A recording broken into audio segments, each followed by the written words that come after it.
అసెంబ్లీలో ఈ హైడ్రాకి సంబంధించినటువంటి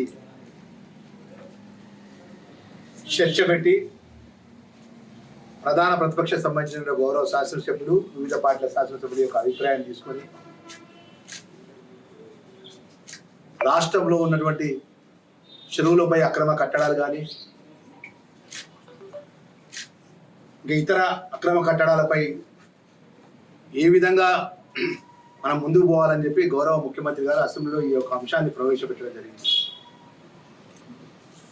ప్రధాన ప్రతిపక్ష పార్టీకి సంబంధించినటువంటి బీఆర్ఎస్ టీఆర్ఎస్ పార్టీ శాసనసభ్యులు కూడా దీని మీద మాట్లాడడం జరిగింది. భారతీయ జనతా పార్టీ శాసనసభ్యులు కూడా దీని మీద మాట్లాడడం జరిగింది. యావత్ తెలంగాణ రాష్ట్ర ప్రజానికం అంతా కూడా ఇప్పటి వరకు ఏ ముఖ్యమంత్రి గారు కూడా ఏ ప్రభుత్వం కూడా బఫర్ జోన్లో కానీ చెరువులపై అక్రమ కట్టడాలపై తొలగించడాన్ని ప్రతి ఒక్కరు కూడా హర్షిస్తున్నారు. గౌరవ ముఖ్యమంత్రి గారి నిర్ణయాన్ని, ఆ నిర్ణయంలో పాల్గొంచుకున్న అధికారులంతా ఇప్పుడే పెద్దలు జీవన్ రెడ్డి గారు, అదేవిధంగా మేమందరం జగిత్యాల జిల్లా కాంగ్రెస్ పార్టీ పక్షాన మేమందరం కూడా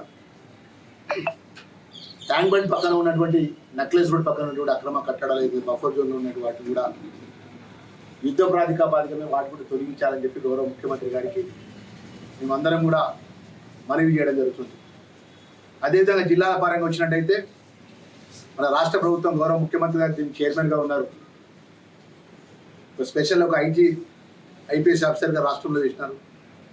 జిల్లాకు సంబంధించిన జిల్లా కలెక్టర్ గారు కానీ, జిల్లా ఎస్పీలకు, గౌరవ సూపరింటెండెంట్ పోలీసులకు కానీ ప్రభుత్వ నిబంధనలు అనుగుణంగా వారికి కూడా ఇప్పుడే చెప్పినట్టు జగిత్యాల జిల్లాకు సంబంధించిన మోతే కానీ ఇతర చెరువులు ఏదైతే అక్రమాలకు గురైనటువంటి వాటి మీద ఇదే విధంగా ఏ జిల్లాలో అయితే అక్రమాలకు గురైనయో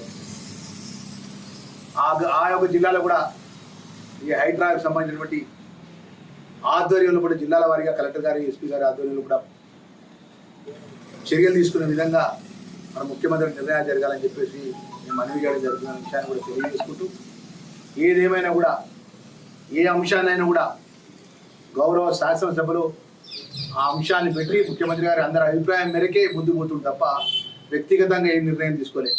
నిన్న కొంతమంది సినీ ప్రముఖులు అంటున్నారు, నాగార్జున ట్విట్టర్లో ఏదో మాట్లాడుతున్నాయి.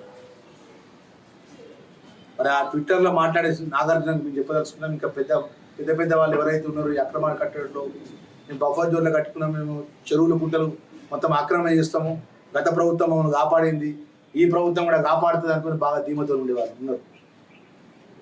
కానీ ఈరోజు ముఖ్యమంత్రి గారు తీసుకున్న నిర్ణయానికి పెద్దలు జీవన్ రెడ్డి గారు మేమందరం కూడా హర్షిస్తున్నాం. తెలంగాణ రాష్ట్రం యొక్క ఏదైతే సంపదను కాపాడే విధంగా అక్రమాలపై ఈరోజు ఈ చర్యను ప్రత్యేకంగా అభినందిస్తూ జిల్లాల వారీగా కూడా ఈ చర్యలు ఉండాలని చెప్పేసి ముఖ్యమంత్రి గారికి వినతి పత్రం ఇక్కడ నుంచి ఇవ్వడం జరుగుతున్న విషయాన్ని మా మీడియా మిత్రుల ద్వారా మనవి చేస్తున్నాం.